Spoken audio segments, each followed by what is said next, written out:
I learned that branding is one of the most important elements of your craft.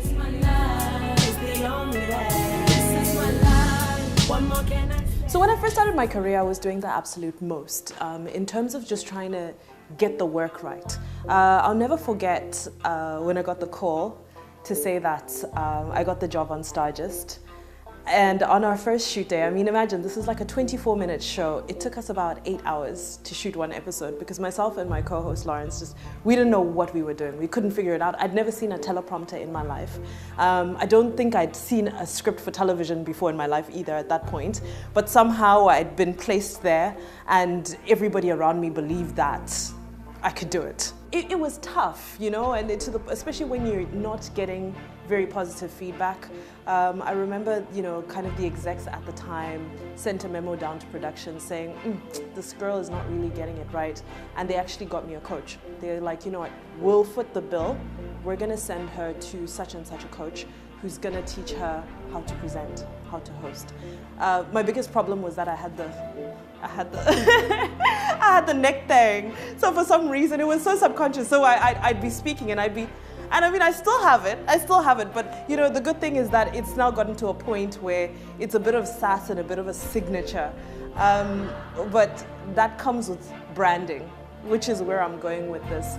I got this email and it said, you are going to be hosting the first ever Africa Magic Viewers Choice Awards. Oh my gosh, this is the equivalent of the African Oscars. What? Oh my gosh, me? I was ecstatic. But guess what? I'd been in the business for less than a year at this point. I was also clueless. I didn't know about styling. I was clueless.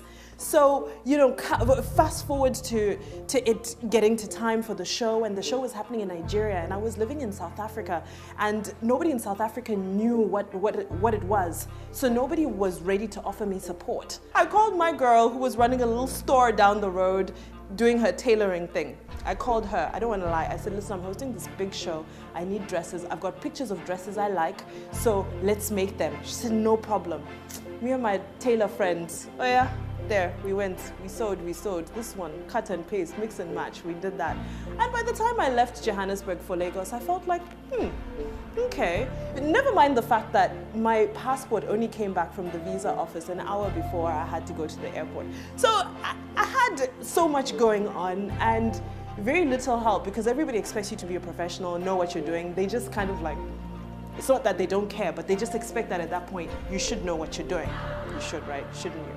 You know, opportunities will come sometimes when you don't even know that those are the opportunities you want or need. So it's imperative to always be ready. Well, honey, I now learned the hard way.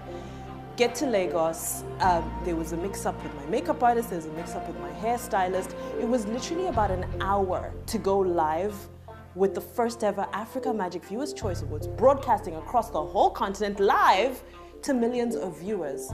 And the host had done no makeup, had no hairstylist, and had clothes from a tailor.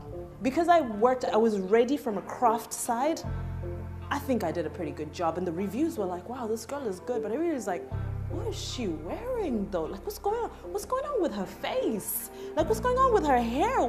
So guess what? That night, the one thing that trended were my hips. It wasn't how well I spoke or how well I hosted, it was my hips. And I learned a massive lesson on that flight back home to Johannesburg. I learned that branding is one of the most important elements of your craft. If you want people to patronize you, you want people to support you, people want value at the end of the day. If you're just gonna be like the next person, or if you're just gonna look like you never made an effort, because trust me, darling, even if you made an effort, if you made the effort in the wrong place or in the wrong direction, it's not gonna bring value to the table. People are gonna think you didn't bother.